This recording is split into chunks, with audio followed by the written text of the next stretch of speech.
Eggnog. Cheers. Oh. This eggnog. It smells like nail polish remover. Gluten free. Alright. 1, 2, ready, go. Yee.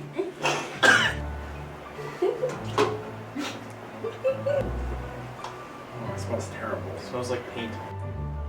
It tastes like paint. Oh yeah, that's good. I like the taste over the smell a lot more. A little slimy. A little slimy.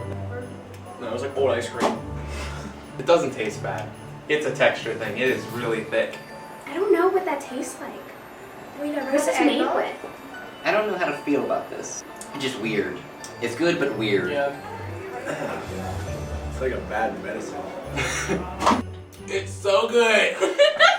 Got a mustache and everything. Give that an 8. Yeah, definitely an 8 out of 10. That's good. 8 or 9.